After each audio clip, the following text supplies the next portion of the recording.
오늘은 군의 표현에 관한 강의 두 번째 시간입니다. 지난 시간 끝나기 직전에 제가 했던 이야기 기억하시나요?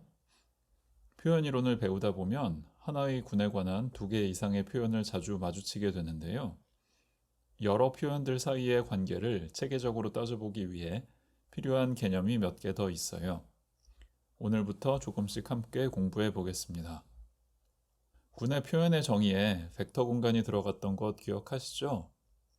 여기 제목에 있는 부분 공간은 선형대수에서 말하는 벡터 공간의 부분 공간 개념 그대로예요. 여러분들이 이미 잘 알고 있다고 믿고 설명은 생략하겠습니다.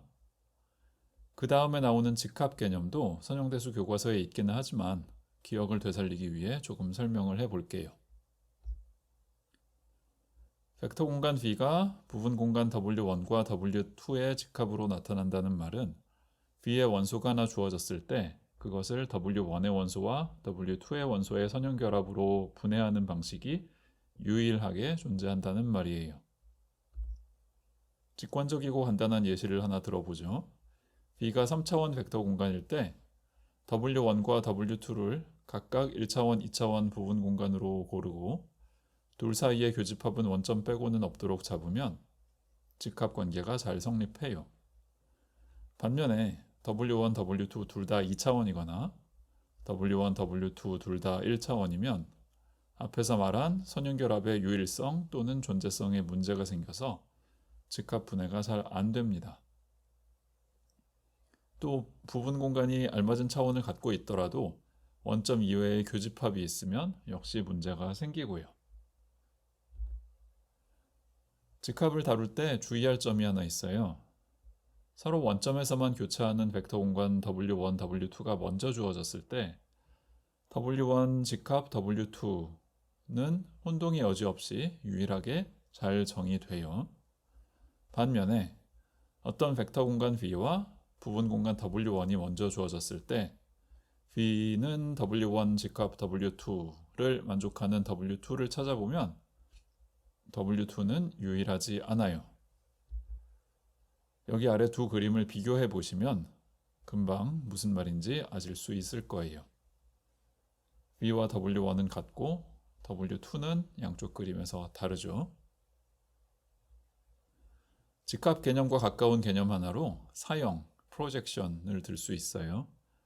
직관적으로 사형은 벡터 공간 V 안에서 특정 방향으로 그림자를 취하는 일인데요. 역시 그림을 통해 이해해 보자면 P라는 사형을 무사히 통과해 온전히 살아남는 부분 공간 W와 사형에 의해 사라져버리는 부분 공간 W'이 있고 전체 벡터 공간 V는 W와 W'의 직합으로 나타낼 수 있어요. 일반적으로 사형 P가 주어지면 W와 W' 모두 유일하게 결정된다는 사실이 알려져 있는데요. 증명은 생략하고 결과는 기억하고 넘어가겠습니다.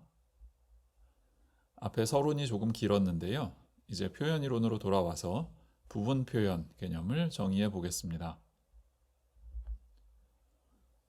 군 G와 선형 표현 D, 표현을 구성하는 벡터 공간 V가 있어요.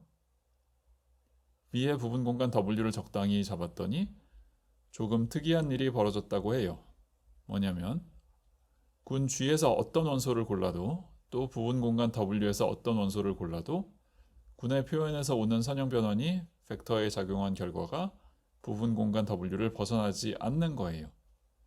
이런 일이 벌어지면 W는 G의 작용에 대해 불변인 부분 공간이다 라고 정의하기로 해요. 불변 부분 공간이 있으면 곧바로 부분 표현이라는 개념을 정의할 수 있는데요. 그냥 DA의 정의역을 부분 공간 W에 국한시키기만 하면 끝나요. 조금 따져보면 이렇게 국한된 선형 변화는 W 위에서 군 G의 표현을 잘 이룬다는 걸 확인할 수 있어요.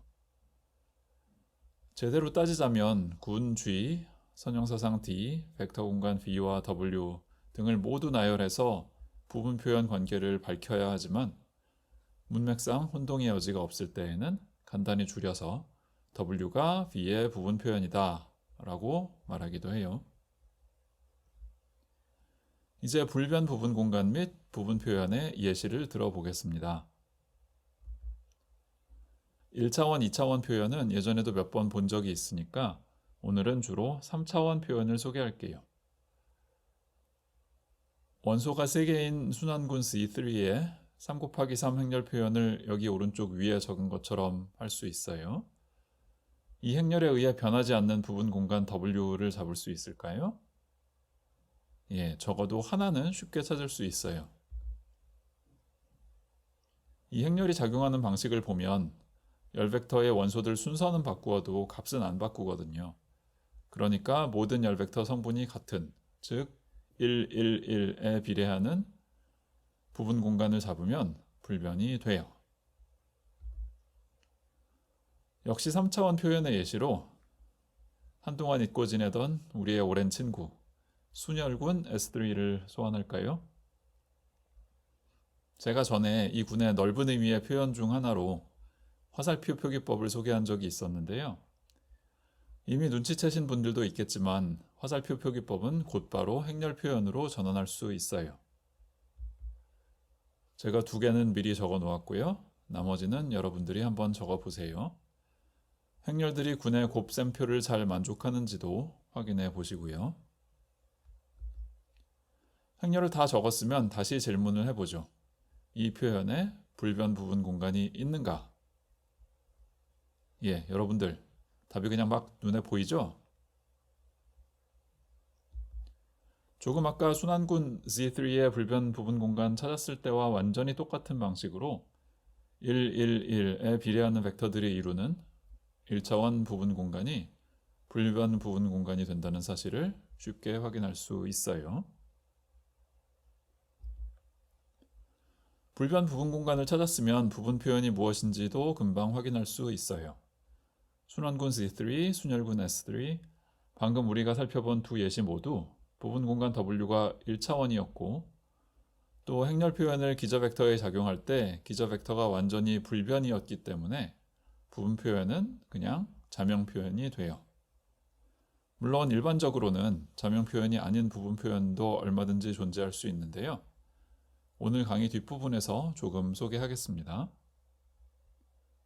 생긴 건 비슷하지만 뜻은 정반대인 2 형용사 가약과 기약을 소개합니다. 여러분들 초등학교에서 분수 배울 때 더 이상 약분할 수 없는 분수를 기약분수라고 불렀던 거 기억하시죠? 뭔가 약분과 비슷한 기분이 드는 작업을 표현 이론에서도 해보려고 해요. 가약, 기약의 정의는 간단해요. 군 G에 대한 표현 D, V가 부분 표현을 허용하는가? 허용하면 가약, 허용하지 않으면 기약. 물론 자기 자신이나 0차원 표현 같이 재미없는 것들은 논외로 하고요. 기약 표현들을 기본 단위로 모든 가능한 표현들을 재구성하자는 게 이런 정의를 도입하는 주된 이유입니다. 이미 기약인 표현을 하나 찾았으면 더 이상 할 일이 별로 없고요. 가약인 표현을 찾았을 때는 조금 더 자세히 들여다볼 필요가 있어요. W1이 B의 부분 표현을 이룰 때 표현 D의 행렬 성분은 어떻게 적힐까요? 우선 B가 W1 직합 W2가 되게 하는 적당한 W2를 고르고요. W1과 W2 각각의 기저를 잡아요. 기저가 정해지면 비로소 행렬 성분도 정해지죠. 전체 n 곱하기 n 행렬을 4개의 블록으로 쪼갤 수 있는데요. 부분 표현의 정의에 따르면 여기 왼쪽 아래 직사각형 블록은 0일 수밖에 없어요. 반면에 오른쪽 위 블록은 꼭 0일 필요는 없습니다. 군의 원소 A와 B의 곱에 관한 표현을 조금 분석해보면 여기 아래에 적은 식들도 유도할 수 있어요. 만약에 군의 모든 원소에 대해서 오른쪽 위에 C 블록도 영행렬이면 W1과 W2의 입장이 비슷해지고요. W2도 W1과 마찬가지로 부분 표현을 이룰 거예요. V와 W1이 먼저 주어졌을 때 W2가 유일하게 결정되지는 않는다 라는 사실이 여기서 중요해지죠. 처음 골랐던 것과는 조금 다른 W2 물결표라는 것을 적당히 잘 잡아서 오른쪽 위에 C블록이 0이 되게 만들 수 있을까요? 만약에 기저변환을 통해 C블록을 0으로 만들 수 있으면 전체 표현의 행렬은 더 작은 정사각형 행렬 두 개로 완전히 쪼개지겠죠. 이렇게 W1과 W2 둘 다 명백히 부분 표현을 이루도록 조정할 수 있을 때 원래 주어졌던 표현 B를 완전 가약이라고 불러요. 자, 그러면 질문이 하나 생기죠. 어떨 때는 가약이 곧 완전 가약이 되고 또 어떨 때는 가약이지만 완전 가약이 아닐 수도 있는가? 우리가 지금 주로 공부하고 있는 유한군으로만 범위를 줄이면 답이 간단해져요. 모든 가약 표현이 완전 가약이 됩니다. 제가 방금 한 이야기, 유한군의 표현이 가약이면 반드시 완전 가약 형태로 쓸 수 있다. 나름 심오한 명제인데요. 증명은 다음 시간으로 미루고 오늘은 예시만 다시 들여다보기로 하죠. 오늘 앞에서 부분 표현의 예시를 들 때 순환군 C3부터 시작했었는데요. 여러분들이 선형대수 시간에 배운 대각화 방법을 사용하면 C3의 3차원 표현은 한 번에 서로 다른 1차원 표현 3개로 완전히 약분할 수 있어요. 그 중에서 고유값 1에 해당하는 부분 표현이 전에 미리 살펴봤던 자명 표현과 일치하고요. 나머지 두 개는 각각 서로 다른 비자명 표현이 되죠. 처음 도입한 3차원 표현은 실수 성분만을 갖는 행렬이었는데 대각화 과정에서 복소수가 등장한 것도 눈여겨봐 두세요. 다음 예시는 순혈군 S3였는데요. 역시 가약 표현이었던 3차원 표현을 완전 가약 형태로 다시 쓸 수 있어요. 하지만 순환군 C3와 달리 1차원 자명 표현을 분리하고 남은 2차원 표현은 그 자체가 기약 표현이라 더 이상 약분할 수는 없어요. 여기 2차원 표현의 행렬 표현을 정확히 숫자로 적는 일은 여러분들 심심하지 않게 염습 문제로 남겨둘게요. 힌트를 하나 드리자면 모두 2차원 평면에 작용하는 회전 변환이나 거울 반사 변환으로 나타낼 수 있어요. 오늘 강의를 마치기 전에 마지막으로 예시를 하나만 더 들게요.